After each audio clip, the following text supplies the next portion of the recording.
the same old places. Even though they say I'm supposed to hate it, I love it and try my hardest not to waste it. How can I say goodbye to the only thing I've known my whole life? And even though it's not yet my time, no, I won't let the time fly.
You just heard Fly by Hannah Gruenwald, and here to talk with Hannah herself is David Monastyrskiy, our music director. Hi Hannah, thank you for joining us today. Thanks for having me. Yeah, for sure. So, to start off, I'm curious, when did you first start to get into music, and was this your first song you wrote? I've always been really into music, but I didn't start playing guitar until I was about 14, and that's when I really started to get into it and practice. That's really nice. Now, what is this song about, and why did you write it? This song is actually about DJDS, and it just talks about how people spend so much time worrying about how much they'll miss the school when they leave, including me, and how I wish for myself that I spend more time enjoying it here instead of reminiscing over things that haven't even left yet. That's amazing. I like that. And what was the process of writing this song, producing it? I started with picking which chords I liked sounding together, and then starting to write lyrics. And the lyrics I didn't edit too much, but I spent a lot of time recording the guitar, and there was 5 different parts of the recording with the main guitar, a different guitar solo, like an up and down guitar, and then the main voice and the harmonies. So I spent a lot of time recording and producing it and getting help from Mr. England to edit it during our music production class. Mm-hmm. And was it difficult? How difficult was it for you? It was definitely hard for me to try to produce my own song because I'm more used to playing live and not really learning how to do multiple parts of a song, because when you're putting it in a production, you can record multiple things over each other, and that was a whole process to figure out the balance between those parts. Yeah, and will we hear more from you? Yeah, of course. I'm working on new songs right now for class. All right. I'm excited. Everyone is, I hope. Thank you. Yeah. Thanks for having me. Yeah, for sure. On his first day in office, Donald Trump issued 200 executive actions and signed over 20 executive orders, the most out of any president on Inauguration Day.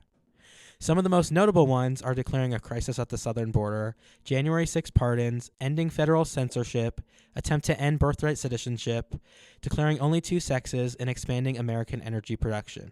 Not to mention the 75-day extension for the ban of TikTok. Speaking of controversy, let's talk a little bit about last week's Wednesday speaker, Rabbi Kobrin from Rodef Shalom.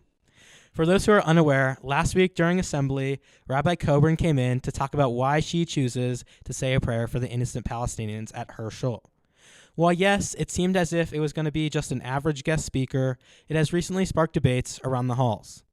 Many students I've talked to don't think this prayer should be said, yet this is not where their problems lie. Many students are just curious and somewhat uncertain as to why the speaker came in. Well, for me, it didn't really touch base with me.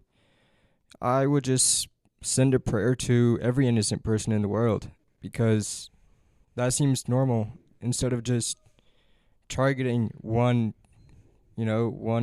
place and praying for the innocent people there. I'd rather just send a prayer for every innocent person in the world. Yeah, it's definitely become a huge talking point around the school, especially as the speaker comes only 4 days after the Israel-Hamas ceasefire went into effect. However, many are wondering if the deal will even hold. Hamas in the past has been notorious for breaking ceasefire deals. But really, who knows? DJDS, what do you think? Sadly, that's all for today. See you next week on DJDS Radio.